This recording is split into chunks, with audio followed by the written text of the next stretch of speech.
ആഡംബര ക്രൂസ് കപ്പൽ MV ഹോണ്ടിയാസിൽ hanta virus സ്ഥിരീകരിച്ചു. ക്രൂയിസ് കപ്പലിൽ 2 ഇന്ത്യക്കാർ ഉണ്ടെന്ന റിപ്പോർട്ടുകളും പുറത്തുവരുന്നുണ്ട്.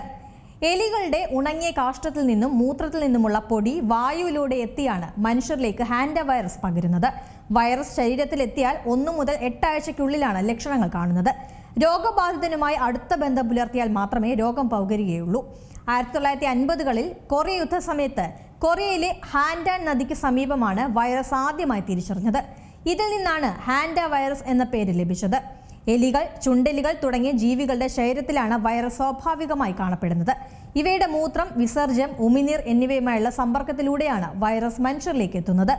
ഹാൻഡ വൈറസ് പ്രധാനമായും 2 തരത്തിലുള്ള ഗുരുതരമായ രോഗാവസ്ഥകൾക്ക് കാരണമാകും.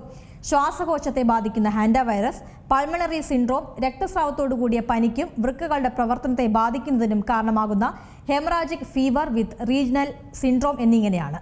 രോഗബാധിതരായ എലികളുടെ മൂത്രം, മലം, ഉമിനീർ എന്നിവയുമായുള്ള സമ്പർക്കത്തിലൂടെയോ ഇവ കലർന്ന വായു ശ്വസിക്കുന്നതിലൂടെയാണ് മനുഷ്യരിലേക്ക് പകരുന്നത്.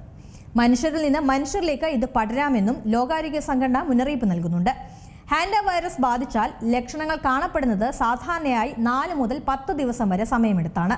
പെട്ടെന്നുണ്ടാകുന്ന പനിയും തളർച്ച, തുടകൾ, ഇടുപ്പ്, പുറംഭാഗം എന്നിവിടങ്ങളിലെ പേശികളിൽ കടുത്ത വേദന എന്നിവ അനുഭവപ്പെടും. വയറുവേദന, തലവേദന, വയറിളക്കം എന്നിവയും ലക്ഷണങ്ങളാണ്. രോഗം മൂർച്ഛിക്കുമ്പോൾ ശ്വാസകോശത്തെ ബാധിക്കുകയും ശ്വാസകോശത്തിൽ ദ്രാവകം നിറയുന്നത് കാരണം ശ്വസിക്കാൻ പ്രയാസമുണ്ടാവുകയും ചെയ്യും. ശ്വാസതടസ്സത്തോടൊപ്പം കടുത്ത ചുമയും ഹൃദയമിടിപ്പ് കുറയുകയോ ക്രമരഹിതമാവുകയോ ചെയ്യുന്നതും രോഗബാധയുടെ ലക്ഷണങ്ങളായി പറയാം. ഹാൻഡ വൈറസ് സാധാരണയായി ഒരാളിൽ നിന്ന് മറ്റൊരാളിലേക്ക് പകരില്ല. എന്നാൽ എലികളുടെ വിസർജ്യം ഉണങ്ങിപ്പൊടിയായി വായുവിൽ കലരുകയും ആ വായു ശ്വസിക്കുന്നതിലൂടെ വൈറസ് ശരീരത്തിലെത്താനും സാധ്യതയുണ്ട്. എലികളുടെ മൂത്രമോ വിസർജ്യമോ കലർന്ന വസ്തുക്കളിൽ സ്പർശിച്ച ശേഷം വായോ, മൂക്കോ, കണ്ണോ തൊടുന്നത് വഴിയും രോഗബാധിതരാകാം. വൈറസ് ബാധിച്ച എലികൾ കടിക്കുന്നത് വഴിയും അപൂർവമായി രോഗം വരാൻ സാധ്യതയുണ്ട്. എന്നാൽ ഹാൻഡ വൈറസിന് നിലവിൽ പ്രത്യേക മരുന്നുകളോ വാക്സിനുകളോ ഇല്ല. നേരത്തെയുള്ള രോഗനിർണയവും തീവ്രപരിചരണവും അതിജീവനത്തിന് സാധ്യത വർദ്ധിപ്പിക്കും.